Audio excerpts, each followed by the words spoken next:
You're watching New Car Spin. I'm your host, Brian Grant, and this is an episode on the fastest car I've taken to Austin from Dallas. And no, it is not the Mercedes-AMG GLE Coupe.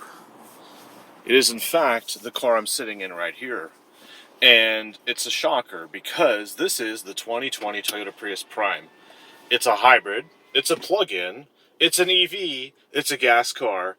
It has a tiny engine on the Atkinson cycle. It starts and stops on its own. It basically has a white interior. It's very clean looking in here. It's very simple and yet very garish at the same time because it's so basic. I mean, it doesn't have self-canceling seat heater buttons.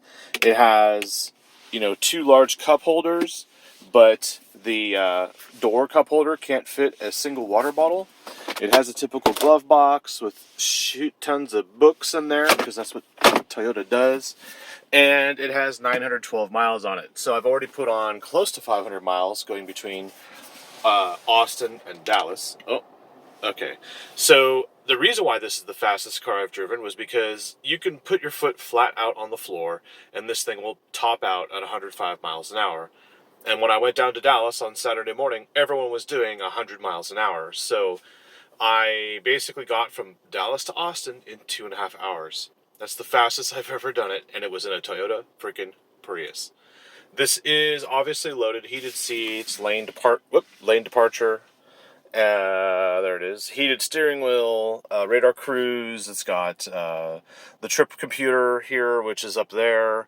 And you can see I've averaged 47 mpgs, doing basically 105 miles an hour during my entire trip.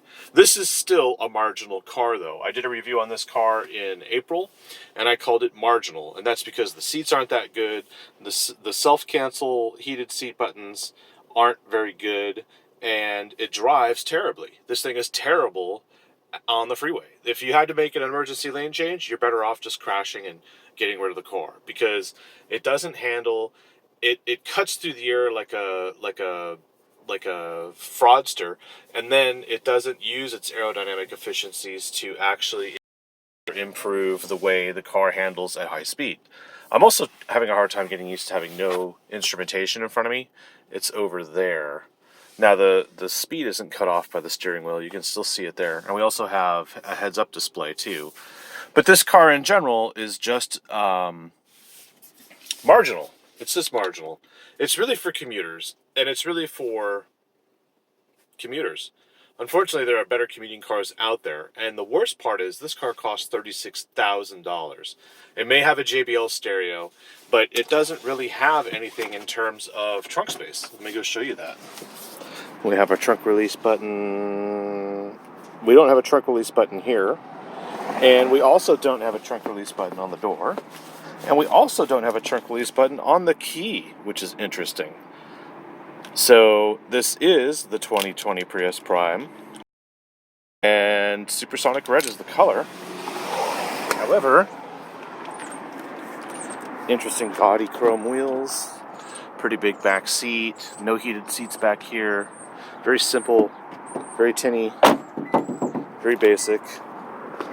And if I open the inside, there we go. It fits 2 folding camping chairs and barely 1 sleeping bag and a half case of water.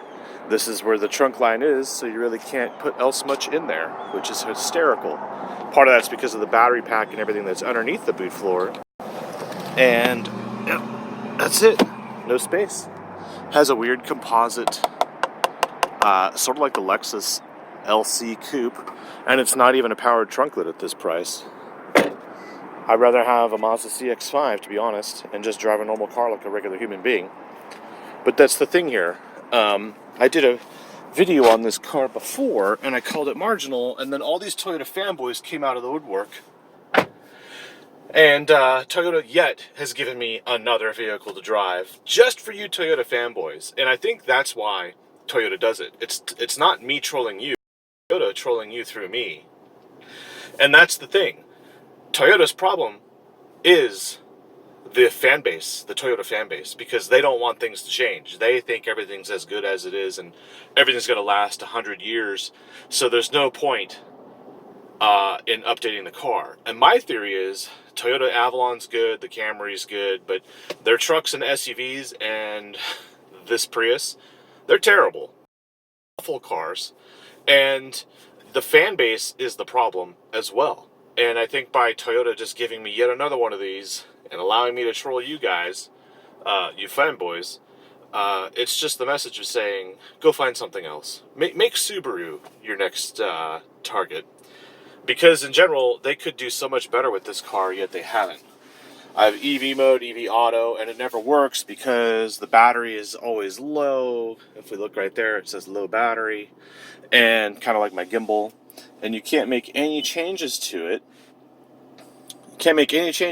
You can't like over EV function or anything.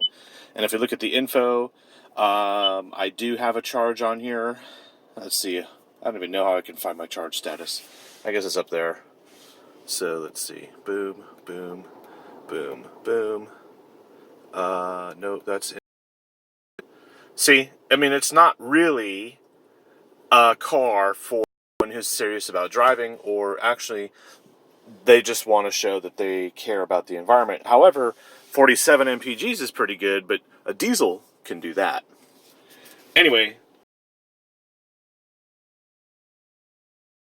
miles an hour flat out. The photo is on my Instagram account, New Car Spin. And beyond that, it's just an old platform on a car that has been around for a long time, that has been subsidized by the Chinese government because of the hybrid system that has been developed, but they haven't really taken it anywhere.